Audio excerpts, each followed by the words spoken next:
네, 안녕하세요. 네, 오늘은 산소와 플로지스톤에 대해서 좀 이야기를 나눠볼 건데요. 네, 저는 동덕여자대학교 문공주고요. 네, 저는 춘천교육대학교 황교안입니다. 네, 저 황열 박사님하고 같이 좀 이야기를 하면서 오늘은 강의를 촬영해 볼까 하는데요. 아무래도 혼자 얘기하는 것보다 네네. 좀 이렇게 둘이 같이 대화하는 형식으로 하면 조금 더 학생들이 듣기에 좀 편하지 않을까 해서 이런 방식으로 좀 강의를 찍어보도록 하겠습니다. 자, 오늘 주제는 앞에서 한번 언급했지만 다시 말하면 산소와 플로지스톤 이 두 가지 어떻게 보면은 플로지스톤 이론이 산소 이론으로 이제 변화한 건데 이 두 가지가 어떻게 달랐고 뭐 왜 플로지스톤 이론은 지금 알려지지 않았는가. 아마 여러분 중에 플로지스톤이란 말을 처음 들어본 분들도 계실 것 같아요. 그쵸? 네, 그럴 수 있죠. 그래서 요 역사적 과학사 속에서 네, 두 가지가 어떻게 달랐는지 좀 알아보도록 하겠습니다. 자, 우선은 이 플로지스톤이라는 뭐라고 할까요? 이 플로지스톤은 사실 원소도 아니고 눈에 보이는 것도 아니고 이렇기 때문에 그냥 플로지스톤이라고 부르는 게 좋겠죠. 뭐 네. 한국말로 한다면은 뭐 타는 기운, 뭐 탈 수 있는 성질, 성질은 아닌데 어떤 뭐 기운, 눈에 보이지 않는 뭐 그런 거니까 이때는 에너지 개념도 없었으니까 뭐 그런 거라고 생각하시면 돼요. 그래서 이 개념은 어떤 식으로 생각이 났냐면 이제 슈탈이라는 그 이제 과학자가 처음에 많이 사용을 했던 개념인데 이제 어떤 그 우리가 많이 이제 관찰할 수 있는 건 지금은 이제 연소라는 게 잘 알려져 있지만 물체가 이제 뭐 불이 붙으면 타고 열이 나고 그러니까 전혀 뭐 열 같은 게 없이 차갑던 그런 물체가 막 뜨거워지고 열이 나고 이런 현상들이 이제 많이 관찰이 되면서 신기했는데 이제 그런 걸 이제 가연성 물질 어떤 물질은 또 타고 어떤 물질은 타지 않잖아요. 근데 이런 타는 물질이 타서는 나중에 이제 재가 되는데 요 사이에 이 타는 물질이 재가 되는 그러니까 뭐 나무라면 나무가 재가 될 때 어떻게 되느냐라고 설명하기 위해서 가져온 어떤 개념이에요. 그래서 요 나무에서 플로지스톤이라는 게 슉 빠져나가면 연소 과정에서 슉 나가면 남아있는 게 이제 재가 되는 거. 그래서 요 두 가지 변화 사이에 있는 거에서 이렇게 변화를 매개하는 건 아니죠. 변화 사이에서 이제 사라지는 거를 이제 플로지스톤이라고 해서 플로지스톤을 가지고 있는 애는 어떤 탈 수 있는 능력이 있는 기운이 있는 거고 그게 이제 나가버렸을 때는 타고 남은 요런 재가 된다라는 개념으로 플로지스톤이라는 걸 사용을 했어요. 그래서 이거를 이제 대부분의 뭐 연소를 하거나 뭐 금속이 녹슬거나 이런 현상들을 설명하는데 사용한 개념입니다. 네, 이때는 사실 화학이라는 개념이 많이 발달하지 않았을 때 나왔던 이야기라 사실 철학자들, 그러니까 과학의 그 역사를 쭉 되돌아보면 이제 철학으로 돌아가거든요. 이게 철학자들이 그러니까 뭔가 그 탔는데 무게가 바뀐 것 같아. 왜 바뀌었지? 뭐 이렇게 하다가 예전 뭐 지금은 여러분들 이제 연소 이렇게 하면 산소와 결합한다, 뭐 산화된다 이렇게 과학적인 개념을 쓰지만 이제 당시에는 그런 내용을 잘 모르기 때문에 뭔가 빠져나간 것 같아. 뭐가 빠져나갔지? 뭐 잘은 모르겠는데 거의 비슷하게 빠져나가는 것 같아. 약간 이런 식으로 하다 보니까 플로지스톤이라는 하나의 어떤 그 가상의 물질 같은 거, 가상의 기운 뭐 이런 것들을 그 물체가 가지고 있다 이렇게 설명을 했었죠. 그리고 뭐 아직 뭐 그런 물질이 또 뭐로 이루어져 있는지 원소나 뭐 이런 거 잘 몰랐던 시절이기 때문에 네. 이제 현상만을 관찰하는 그런 그 어떤 방식의 과학을 할 때여서 이제 그 플로지스톤이라는 그런 개념을 사용을 해서 현상을 이제 설명을 하게 됩니다. 그래서 이제 물질에서 이렇게 플로지스톤이라는 게 빠져나오면 그때는 이제 불이나 빛이나 이런 걸로 나타나는 거. 이제 지금도 우리가 많이 볼 수 있는 그런 현상이죠. 그래서 이렇게 불이나 열이 나는 연소 반응이라는 거는 가지고 있던 플로지스톤을 잃어버린 현상이고, 자, 이런 플로지스톤은 어디다가 이렇게 뭐 우리가 눈에 보이지 않으니까 담거나 이럴 수는 없지만 물체에서 다른 걸로 이렇게 옮겨갈 수는 있는 걸로 그렇게 생각을 했어요. 네, 불, 영, 빛 이렇게 하니까 저 영은 꼭 플로지스톤 같은 느낌인데 사실 열의 오타입니다, 여러분. 네. 열입니다, 열. 네. 네. 자, 그래서 이제 연소 과정을 조금 더 정리를 해서 보면, 좀 나무와 같은 그런 가연성 물질이 타면은 이제 그때 플로지스톤이 나오면서 재가 형성이 되고, 그러니까 여기서 플로지스톤이 빠져나가는 거고. 근데 금속에 있는 것도 이제 발견을 했는데, 금속도 나중에 보면 녹슬면서 이제 금속재라고 하는, 지금 뭐 쉽게 생각하면은 못에 녹슨 거, 뭐 이런 거 생각할 수 있잖아요. 녹이라고 보면 되는데, 이런 게 생성이 되는데, 그때도 만약에 같은 과정으로 설명을 할 수가 있는 거예요. 금속에서도 이렇게 맨질맨질하고 뭐 이렇게 이런 기운이 있는데, 이게 타는 기운이기도 하지만, 그래서 뭔가 이렇게 기름지고, 기름 있는 게 잘 타잖아요. 그래서 기름지고 반질반질하고 뭐 이런 특성을 갖게 하는 게 바로 이 플로지스톤이다. 그래서 반짝반짝한 금속도 플로지스톤이 쏙 빠져나가면 이제 이런 금속 재질의 어떤 재만 남게 되는 거를 이제 플로지스톤 설명을 했고, 굉장히 재밌는 게 이제 플로지스톤 이론으로 설명되는 거에 또 사람들이 굉장히 믿었던 이유 중에 하나가 이게 거꾸로도 되는 거예요. 거꾸로. 그래서 그러면 요 금속재가 거꾸로 금속이 돼야 되잖아요. 재에서 금속 만들 수 있어야 되는데, 이제 과거에 재련하는 이제 방법 중에 이렇게 그 금속재, 그러니까 녹슨 그런 것들을, 녹슨 거를 숯하고 같이 넣고서 가열을 하면 이제 다시 얘가 이제 환원이 되면서 원래 금속 형태로 이렇게 변하는 거를 이제 재련하는 과정에서 많이 쓰던 방법이라고 해요. 그래서 근데 그것도 그럼 얘가 다시 이렇게 숯이 조금 남아있던 거여서 얘가 이렇게 얘를 태우는 숯에는 플로지스톤이 조금 남아있는데 완전 재가 되기 전이니까 이 플로지스톤이 얘한테 옮겨가가지고 얘는 금속이 되고 나머지는 이제 완전히 재가 되는 거다. 뭐 이렇게 설명을 하니까 되게 이제 그럴듯하고 이 체계를 뭐 지금 알고 있는 우리가 연소하는 거, 그 다음에 금속 녹쓰는 거, 이런 걸 다 설명할 수 있는 되게 좋은 이론 아니었나요? 네, 뭐 약간 이 시대 보면 어떻게 보면 대장간이 운영되는 시기거든요. 그래서 이 대장간에서 이렇게 녹슨 검을 가지고 와서 이제 숯에다가 뜨거운 열로 때리면 이제 깨끗해지잖아요. 이제 이렇게 하는 게 그 당시에 뭐 어떤 대장간의 스킬, 기술 이런 것도 중요하지만 이게 어떤 대지의 기운을 받아서 이제 그 좋은 금속을 만든다. 약간 이런 또 가지고 있었기 때문에 시에 대답을 하네요. 네네네. 그렇기 때문에 이런 어떤 기운, 뭐 플로지스톤, 뭔가 이게 플로지스톤이라는 어떤 신기한 물질이 빠져나가고 들어옴에 따라 이제 뭔가 변한다라는 그 생각을 가지게 됐었죠. 근데 되게 획기적인 생각인 것 같아요. 그래서 지금도 저희가 이제 눈에 안 보이는 어떠한 그런 개념들을 사용을 해서 과학적인 현상들을 설명을 하는데 이제 이 당시에도 이 플로지스톤이라는 걸 이용해서 다양한 현상들을 설명을 했다는 게 되게 이제 좀 놀라운 일인 것 같습니다.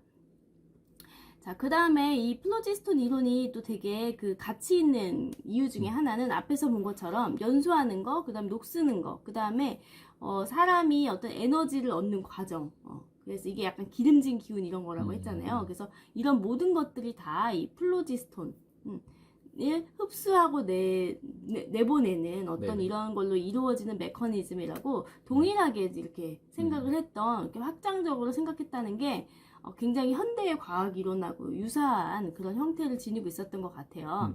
여기 이제 사진을 보면은 이제 여기 보통 이제 그래서 요때 이제 하는 실험들이 대부분 아직 기체가 뭔지도 모르고 공기 안에 뭐가 있는지도 잘 모르니까 여기 이제 기체를 이제 어떤 이렇게 뭐 반응을 해서 만들어지는 것들을 이렇게 관 같은 데 모아가지고 이 특성을 알아보기 위해서 대부분 거기다가 뭐 새나 쥐나 이런 걸 넣고 실험을 많이 했다고요. 얘가 이제 생명을 주는 건지 뭐 이게 살리는 건지 뭐 이렇게. 그래서 이제 뭐 산소가 들어갔을 경우에 여기 더 동물이 오래 살고 뭐 이랬겠죠. 그래서 이런 실험들이 많이 시행됐다고 합니다. 네, 1768년이라고 돼 있는데 아마 조지프 프리스틀리의 실험일 그쵸? 거예요. 네네. 조지프 프리스틀리가 이제 어떤 그 공간 안에 그 동물을 넣어놓고 이제 여기다가 어떤 이상한 공기를 넣었더니 여기서 말하는 이상한 공기는 뭐가 연소하면서 타는 공기. 그러니까 지금 우리는 이게 CO2라는 거 알고 있잖아요. 근데 걔를 오래 넣어 놓으니까 동물이 오래 살지 못하더라. 약간 이런 실험을 했던 거로 해가지고 당시에 여기 나온 이 플로지스톤과 관련 있는 건 아니지만 그 당시에 이제 이런 것들을 그 이산화탄소 이런 거 잘 모르니까 그때 당연히 뭐 알고 모르고의 문제가 아니지만 이때는 이제 그 이름을 고정공기라고 붙이기도 했었습니다. 근데 뭐 대부분의 그 이름들을 다 그렇게 붙인 네, 것 같아요. 맞습니다. 이렇게 뭐 이렇게 태우는 기운이 있는 거, 수소 같은 거는 뭐 가연성 공기, 그다음에 뭐 플로지스톤을 가지고 있는 거는 뭐 플로지스톤 많은 공기, 네, 맞아요. 플로지스톤이 없는 거는 뭐 탈플로지스톤 공기, 네, 뭐 네. 이런 식으로 그 당시에 이제 어떤 지금 화학의 이름 체계는 정말 복잡하잖아요. 네네네. 근데 오랜 기간 동안 이렇게 그 구축이 되어 온 거니까 네. 전에는 그렇지는 않았던 거죠. 사실 탈플로지스톤 공기가 지금의 산소이기도 하고요. 그쵸. 네, 좀 이따 얘기할, 그쵸. 네. 그래서 이제 지금 얘기해 주셨던 그 프리스틀리가 이제 약간 맨날 저희 이제 강의하면은 과학자 같은 거 하면 맨날 아버지 나오잖아요. 누구의 네, 아버지? 네, 네. 기체 아버지 아닙니까? 네, 네, 기체 프리스틀리. 화학의 아버지 이렇게 불립니다. 네. 그래서 프리스틀리 같은 경우에 근데 좀 되게 열악한 환경에서 실험했다고 저는 이제 읽었거든요. 네, 그래서 네.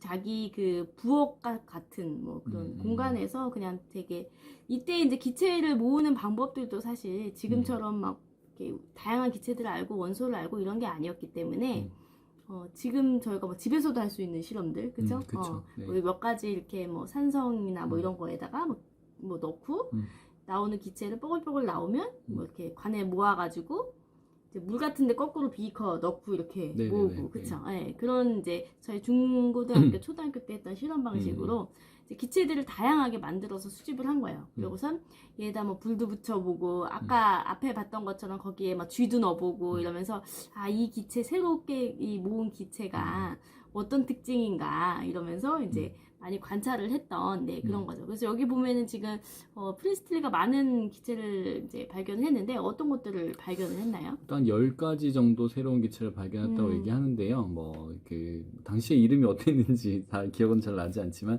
지금 이름으로 하면 뭐 산소, 아까 말씀한 타이플로지스톤 공기를 네. 산소라고 했었고 고정 공기, 이산화탄소 이걸 기본적으로 해서 뭐 이게 나오는 뭐 일산화탄소 이것도 나오는데요. 그 이산화탄소도 발견한 거죠. 이제 고정공기 이산화탄소니까. 그다음에 암모니아, 염화수소, 그리고 뭐 일산화질소, 이산화질소.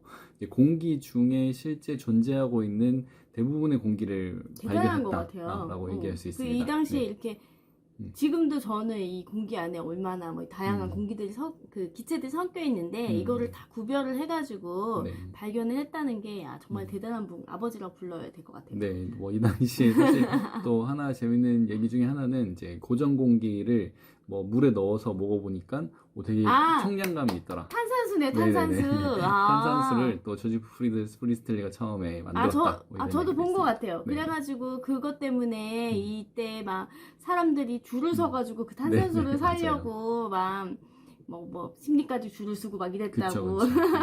사실 지금도 생각해보면 그 물에 이산화탄소를 녹이는 것 자체 되게 어렵거든요.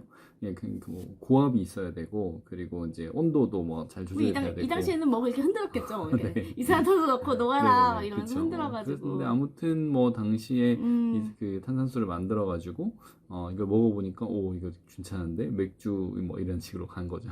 뭐 이때 그러면 프레스텔리가 만들기 전에는 뭐 탄산수는 저희 초정 광천수 뭐 이렇게 약수로밖에 없었겠네요.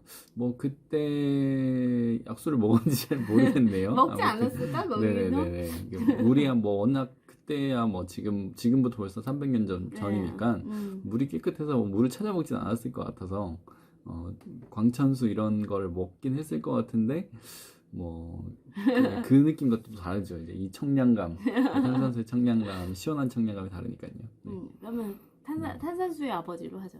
네. 네, 그렇게 해서 이제 프레스틀리가 이렇게 다양한 이제 기체를 발견하면서 이제 산소라는 걸 발견을 하는 거예요. 이때는 이제 산소라고 부르진 않고 뭐 얘기하셨던 탈플로지스톤, 그러니까 플로지스톤이 없는 그런 공기를 이제 산소, 나중에 이제 산소라고 이름이 붙여지긴 하는데 산소를 발견한 사람이 이제 프리스틀리가 되고요. 기본적으로는 이제 플로지스톤의 이론이 이때는 완전히 그 화학의 기본 책이었으니까 그걸로 이제 설명을 해서 이제 공기에다가 이제 공기하고 수은이 만나면 이제 수은이 산화되면서 이제 수은회, 지금은 이제 산화수은이죠. 근데 그때는 이제 수은의 어떤 이제 변화된 음. 형태를 얘기를 했는데 수은회가 되면서 그때는 그거랑 같이 나오는 공기가 있는데 그럼 얘는 수은에서 어떤 재로 변했으니까 네. 그 수은에서 플로지스톤이 빠져 나왔다는 거잖아요. 그래서 이제 그때 있는 공기를 플로지스톤이 되게 많이 들어있는 공기다. 이렇게 생각을 했고 그 다음에 수은회가 이제 공기를 다시 만나면은 그 플로지스톤이 다시 수은회하고 합쳐져갖고 수은이 됐으니까 그럼 이제 나머지 거기에 그때 생긴 공기는 플로지스톤이 없는 공기, 뭐 탈플로지스톤 공기죠. 이런 네. 상태로 설명을 했다고 해요. 그래서 좀 더 보도록 할게요. 그래서 산소를 이제 플리스틀리가 이제 산소를 발견을 하게 되면서 이제 약간 플로지스톤 이론에 이제 새로운 관점이 더해지는 이제 계기가 되는데 플리스틀리가 실험하는 방식은 되게 좀 되게 그 간단한 실험 도구들로 이루어졌다고 했잖아요.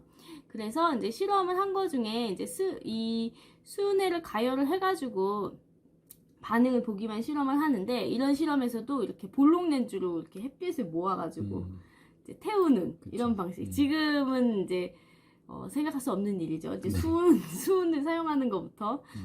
그래서 이런 식으로 이제 실험을 진행을 해서 이제 하게 되는데요. 이제 이 얘기를 듣고 라부아제가 이제 드디어 나옵니다. 이분은 산소의 아버지인가요?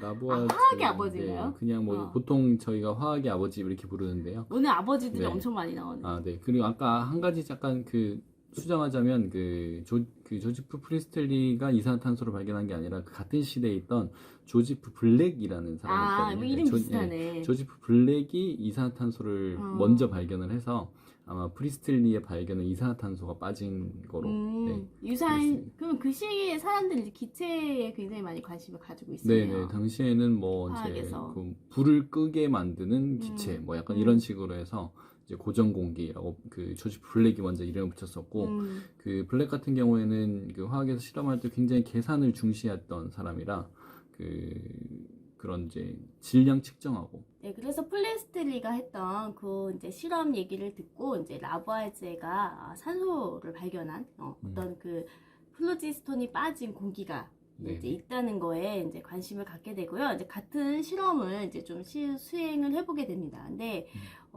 라부아제는 좀 이 당시에 좀 이렇게 좀 환경이 좋았어요. 집안도 이렇게 부유했고 직위도 있었고 이래서 다양한 이런 실험 기구들을 이렇게 요청을 해가지고 많이 만들어 썼다고 그래요. 그래서 되게 박물관에 가면은 아직까지도 라부아제가 썼던 뭐 실험 기구들이 있다고 하던데 약간 이런 특이한 모양의 실험만을 위한 어떤 특별한 그 모양의 유리 이걸 뭐라고 불러야 될까요? 긴 부리 플라스크?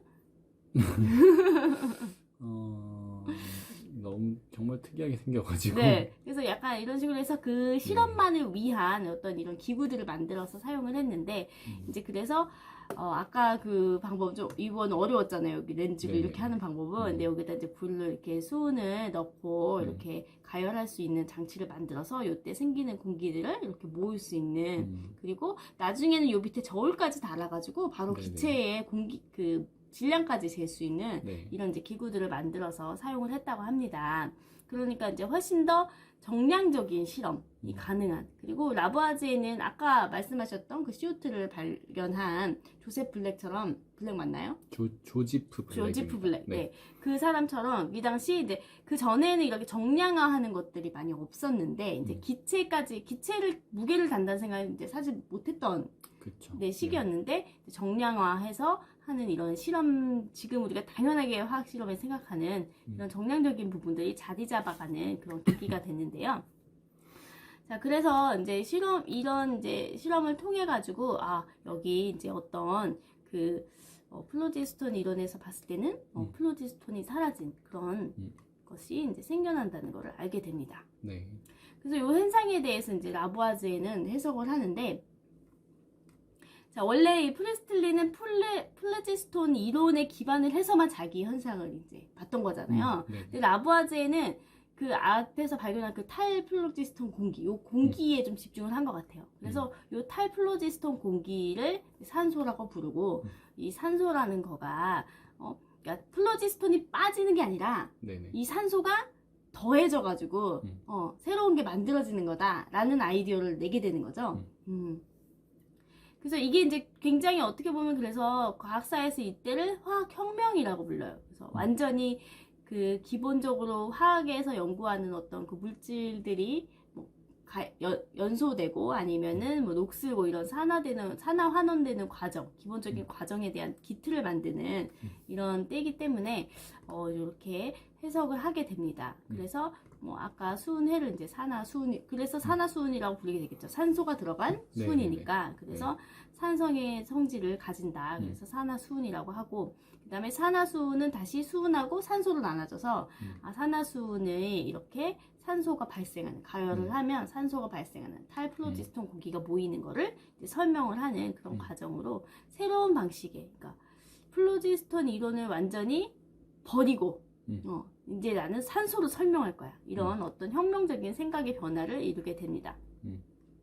근데 이때 이제 캐벤디시가 이제 새로운 실험을 이제 하나 하게 되는데, 이제 이 유사한 실험인 거예요. 그래서 유사한 실험인데 얘를 물에다가 이렇게 엎어놓고, 물에다 엎어놓고 지금 이제 많이 하는 화학 실험 중에 하나인데, 이때는 수은을 사용했다는 거죠. 뭐 이렇게 양초나 뭐 이런 걸 쓰는 게 아니라 수은을 놓고 이제 이런 수은이라는 금속을 이제 태웠더니 여기서 이제 어떤 것이 공기가 나와가지고 그걸 모아봤는데 얘에다가 불을 붙이니까 펑 터지는 거예요. 그쵸. 그래서 얘가 프리스틀리가 이렇게 발견했던 그 공기 중에도 있었던 뭔가 가연성 공기 이런 거를 모을 수 있었던 거예요. 그래서 가연성 공기를 모을 수 있어서 신기한데 이렇게 봤는데, 그리고 그 현상을 좀 자세히 살펴보니까 여기서 원래 물이 있었는데 요때 이제 가열을 하면서 여기 물이 이렇게 쑥 올라가는 거예요.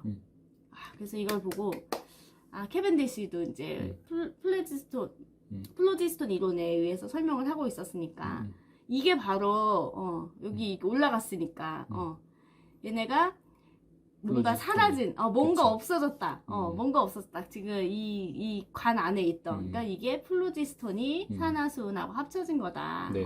그래서 이걸 보니까 플로지스톤이 있다는 게 확실하다. 플로지스톤을 흡수한 거다라고 해석을 더해요. 그래서 이제 라부아제한테 굉장히 이제 도전적인 그런 해석이겠죠. 지금 자기는 이제 산소 이론으로 가고 싶은데 플로지스톤 이론을 다시 설명하는 이런 이제 실험을 시행을 하게 되니까. 그래서 이제 이 실험을 라부아제는 이제 전혀 다른 식으로 이제 해석을 하게 되는데요. 이제 라부아제가 이제 집중을 한 거는 이제 요때 산화수은이 이제 변화할 때의 과정에서 물이 생기는 거를 캐벤디시는 캐치를 못했다는 거예요.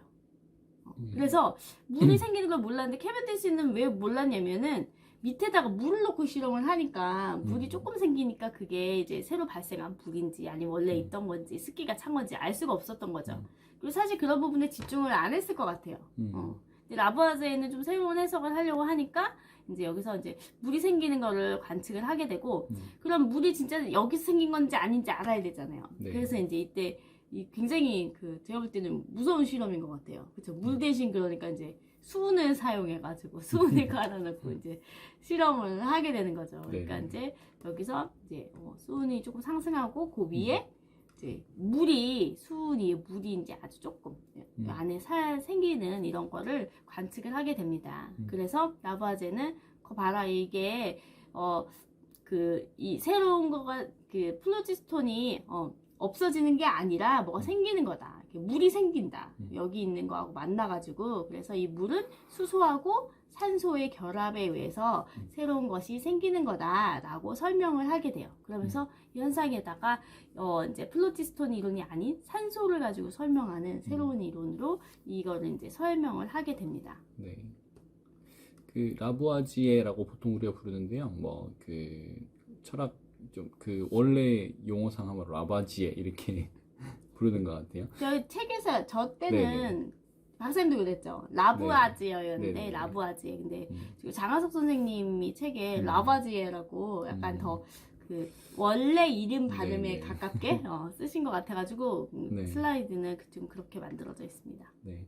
아까 이제 블랙이 이제 어떤 계측, 질량 이런 것들을 좀 꼼꼼하게 해서 실험을 했다라고 말씀드렸는데, 이제 실제 라부아지에가 이게 정말 정밀하게 실험을 하는 상황으로 해서 이제 화학의 아주 중요한 것들을 발견을 해내는데요.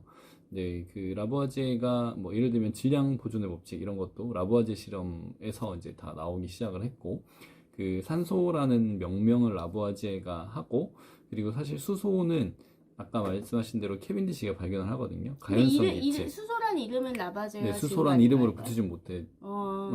그 케빈디시가 수소라는 이름을 붙이는 않았고, 뭔가 갑자기 퍽 폭발하는 기체가 있더라. 그래가지고 가연성이다. 네, 그게 이제 라부아지에가 이런 실험을 통해서 물이 생겼다라고 얘기를 하고 나서 케빈디시가 또 그 뒤에 또 굉장히 그 놀라운 발견을 합니다. 그러니까 이 물이 그러면 물이 생겼다고? 물이 어떻게 생겨? 이거는 원래 이 시대에 가지고 있던 그 사원소설이랑 안 맞는 개념이거든요. 그죠. 네. 물은 원래 원소 중에 하나여야 네네네. 되는데. 근데 물이 갑자기 생겼다라는 게 그것도 수소 뭔가 네. 다른 거가 만나서 물이 그쵸, 만들어졌다는 그쵸. 네. 거는 그래서 합성이 된다는 거니까. 그래서 이 시대의 가장 중요한 철학적 그 기반을 깨버리는 상황이 된 겁니다. 그래가지고 물이 생겼다고? 물이 어떻게 생긴 거지? 이렇게 하면서 케빈디시가 이제 그 부피에 관련된 실험을 해요. 그래가지고 이제 그 놀랍죠. 이때 당시에 정말 물이 생긴다는 것은 어떤 굉장한 충격이 있어야 된다라는 걸 가지고 와서 케빈디시가 그 전기 충격을 줘가지고 두 개의 기체를 놔두고 물을 만들어내는데 그 부피비가 2대 1이란 걸 발견을 합니다. 그래서 이제 또 케빈디시가 또 그 이상한 실험만 한 건 아니고 이 시대에 굉장히 또 중요한 물의 수소와 산소가 2대 1로 만나야 물이 케빈디시도 뭐 발생한다. 화학사에 되게 중요한 인물이죠. 네, 네. 그렇죠. 그래서 이제 이 케빈디시가 그러면은 이제 봐봐라 여기 물 생기지 않느냐 이러니까는 이제 그래도 이제 산소 이론으로 따라가고 싶지 않고 이제 플로지스톤 이론을 이제 유지하기 위해서 그렇죠. 이제 생각을 바꿉니다. 아, 내가 잘못 얘기했어. 물이 생기니까 가연성 공기가 물하고 플로지스톤이야 이렇게 해서 물을 넣어가지고 그 이론에 그래도 플로지스톤을 계속 이제 설명하는 걸로. 그래서 산소라는 거는 플로지스톤이 좀 없는 물이다. 그리고 가연성 공기인 수소는 물하고 플로지스톤이 합쳐져 있는 거다. 이런 설명을 쓰면서 플로지스톤의 이론을 계속 가져가는 그런 입장을 보입니다. 그러니까 이 당시 거의 뭐 라부아지에는 산소, 그다음 프루스트의 케빈디시는 플로지스톤 이론으로 이 연소 현상을 이제 설명하려고 이제 두 개가 약간 뭐라 그럴까 대립된 상황인데 지금 뭐 여러분이 다 산소로 알고 계시듯이 산소로 알고 계시듯이 이 플로지스톤 이론은 이제 라부아지에의 화학 체계를 이 이후부터는 사람들이 다 따라가면서 이제 플로지스톤 이론은 거의 이제 여기 이 대에서 끝나고 케빈디시와 프레스틀리에서 끝나고 그 다음은 그러니까 혁명이라고 부르는 거죠. 그래서 라부아지에가 제시한 그 산소의 개념으로 이제 더 정량적인 화학을 하는 방향으로 완전히 변화를 하게 됩니다. 네, 실제 과학혁명에서 이제 케빈디시가 한 행동은 그 잘못된 설명을 그 보존하기 위해서 계속 새로운 보호대를 만들었던 뭐 그런 사역이고, 이제 라부아지는 그걸 완전히 깨버리는 새로운 아이디어를 깨내서 완전히 깨버리는 상황이었으니까 이 시대가 이제 이 화학 기체 부분에서의 혁명적인 역사라고 볼 수 있죠. 어떻게 보면은 이제 두 가지 패러다임이 이렇게 이제 두 개가 이제 섞여 있는 상태였는데 이제 두 중에 두 개가 양립하게 될 거냐 아니면 하나만 살아남느냐 이런 건데 근데 대부분 이런 경우가 되면 보통 하나의 이론만 살아남게 되는 것 같아요 사람들이. 근데 두 개가 다 이렇게 같이 많이 가지는 않고 그래서 이거를 뭐 쿤이 얘기하는 어떤 패러다임 시프트라고 볼 수 있는데 그래서 플로지스톤 패러다임에서는 금속의 성질은 모두 비슷하다고 하고 이러한 금속의 공통점이 있다는 걸 되게 중요하게 여겨서 이 플로지스톤이 들어가고 나가고 이런 현상으로만 좀 설명을 하려고 했던 것 같고 기체 이렇게 보이지 않는 어떤 이런 것들에 플로지스톤의 질량을 측정하거나 이런 거는 좀 중요하게 생각하지 않는 그러한 이제 어떤 공통적인 그런 생각을 가지고 있었고 근데 산소에 대한 패러다임 그러니까 라부아지의 생각은 요거랑 조금 달랐죠. 그 뭐 조금 더 그 라부아제가 했던 실험을 조금 더 정교하게 설명을 하자면, 라부아제는 이제 금속이 연소할 때 기체와 결합한다. 그러니까 공기와 결합, 그 당시에 그냥 공기라고 했거든요. 공기와 결합한다라는 생각을 가지고 있었어요. 그랬는데, 그래서 뭐 아까 플로지스톤이 뭐 빠져나가고 이런 게 아니라 공기와 결합하는 것 같아. 라고 생각을 하고, 그 공기와 결합하는 걸 확인하기 위해서 이제 완전 밀폐된 공간에서 뭐 연소를 해보고, 그 다음에 살짝 열어가지고 공기를 넣은 다음에 뭐 실험을 해보고 이런 등등을 했었고, 그 다음에 이제 더 중요한 건 뭐였냐면, 라부아지에가 여기서 이제 산소 패러다임이 승리할 수 있었던 그 제일 큰 근거 중에 뭐 제가 생각하는 것 중에 하나는, 라부아지에는 공기가 하나의 기체가 아니라 여러 개의 기체로 구성되어 있다, 섞여 있다. 그리고 이거를 이제 그 어떤 공기들이 만나가지고 물을 생성한다. 뭐 이런 그쵸. 좀 이렇게 뭐라 그럴까, 예. 진보적인 생각, 네, 뭐 이런 아이디어를 가지고 그런 아이디어를 가지고 있다 보니까 이제 공기 중에 일부분이 금속이랑 만나는 걸까, 공기 전체가 만나는 걸까, 뭐 이런 누가 만나는 거냐, 누가 만나는 거냐, 이거를 확인하기 위해서 또 관련된 실험을 하거든요. 그래서 전체 중에 일부분이 만난다. 근데 이 일부분이 보니까 탈플로지스톤 공기라고 말하는 거랑 같은 거더라. 그래서 얘를 산소라고 이름을 붙이겠다. 이렇게 하다 보니까 이제 다른 사람들이 이걸 반박할 수 없는 상황이 돼버리는 거죠. 그런 식으로 플로지스톤 패러다임이 이제 사라지게 되는. 네, 그래서 이제 이 다음부터는 이제 플로지스톤 이론은 사라져서 여러분도 배우지 않고, 아무도 모르는 곳으로 가게 된 거죠.